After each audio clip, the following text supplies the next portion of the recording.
Hey everybody, final thoughts time for brickwork, which is, well, you know what, right off the bat, I mean, if it's not immediately apparent, probably the biggest strength this game has going for it is getting to build with these bricks. I mean, I don't know, I can't speak for everybody who's watching this video, but I would certainly hope at some point in your life you have been able to, and I bet you most people have at some point, been able to experience the sheer tactile joy, satisfaction of snapping these types of bricks together and making something, you know, building something with your own two hands and your imagination.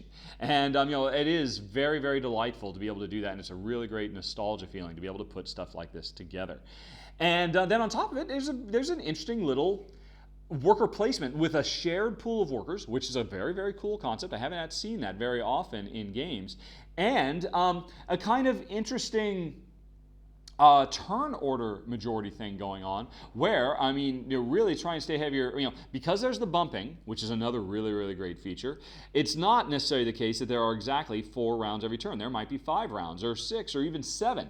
And if there is an odd number of rounds in a given turn, you want to make sure you manipulate those dice so you're the one who gets the extra turn in a given round, because that is crucial to success, that you are getting to take more turns than another player. And that's where using these little cubes to modify dice rolls so you can or maybe can't bump so that you can end a round when you're at the top of the number of turns collected. So that's actually a really, really cool element that added a surprising amount of depth. Now, don't get me wrong, this is still a featherweight filler game. I mean, this is a 15-minute game at most, very, very quick. And, you know, and a pretty straightforward race. But there is a little bit of something. And, of course, if you add these, you know, the advanced rule cards, things get a little bit more complex. Although, if you don't, I think this is definitely a game that would work great with kids, even young kids, because the core concepts are so simple. You roll the dice. You can see where the dice go. Maybe there's a little bit of complexity with, you know, some of the rules restrictions, because it's surprising you are very heavily restricted in this game, particularly with recycle. I mean, you really want to turn 1 brick into 3 bricks or turn 3 bricks into 1 brick, but it's very, very strict, the 1-2. Now, I can only assume that's for balance reasons, because otherwise it would make getting size 6 bricks way too powerful. I'll get 1 brick, and, you know, and then I'll convert it into 3 bricks. Or heck, even 4 bricks potentially? Yeah, even 4 bricks. And so maybe that's a bit too much. Although, I don't know, I still found myself wondering if that was really a problem, because there are so many opportunities where a recycle could be perfect to turn 1 thing into 3 or 4, or turn 3 or 4 things into just 1 big one. Hey, I've got a whole bunch of little things. I need to get that 6. The 6 didn't come up. I'll convert them all into the perfect brick I need. And it's really kind of a bummer that recycle. I don't know why they did that. Again, I got to assume it's balanced, but also, let's see. It's interesting. These advanced rules, I mean, I talked about how recycle is fairly restricting what you can do.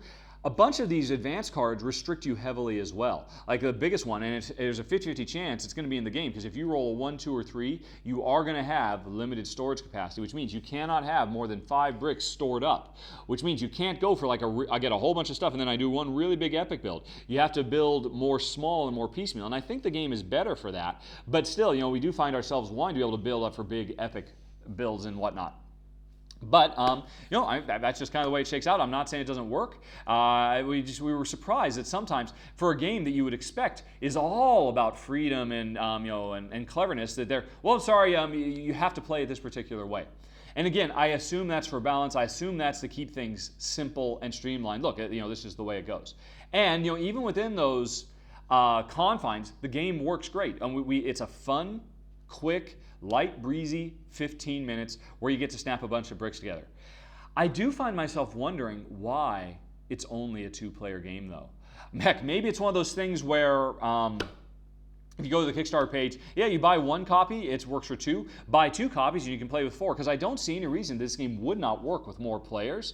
It's just that it doesn't come with enough bricks to do it. And I do find myself wishing, man, it'd be so cool if there were 3 brick prints I could be choosing from, because then as I'm collecting bricks, it's just going to give me that much more flexibility about how I want to go about building. So I can differentiate myself and pursue different paths than my opponent. Whereas with only 2 brick prints, we both have to build the exact same things. I don't know quite why. I mean, heck, I can maybe do a variant where after Jen and I take the bricks, we build another thing with any of the remaining bricks, maybe, something like that. But yeah, I wonder. Maybe you can go certainly to the Kickstarter page and check out, and maybe that's the intent. Maybe you can buy 2 copies of this and play 4-player. It certainly seems like it would work well as a 4-player game. Maybe it's just because there's not enough dice, you won't get to do enough actions. I don't really know. But long story short, what is here is a pleasant, cute, fun little quick playing filler game with lots of building bricks that are very bright and colorful and a little bit to noodle about, just a little bit. And so if that's what you're looking for, like I said, you might want to go check it out. Hit the little eye up in the top right corner of the screen. And otherwise, folks, that's it. That was Brickworks. If you have any questions, comments, concerns, as always, let me know. If I made any mistakes, apologies. Don't forget to check the show notes because Paulo reports every single mistake I've made so you can learn the game a little bit better. And otherwise, I think that's going to be it, folks. Thanks for watching. If you have any questions, comments, concerns, I'm repeating myself now, so I'll just stop right there. Have a nice day. Talk to you later. So long. Bye-bye.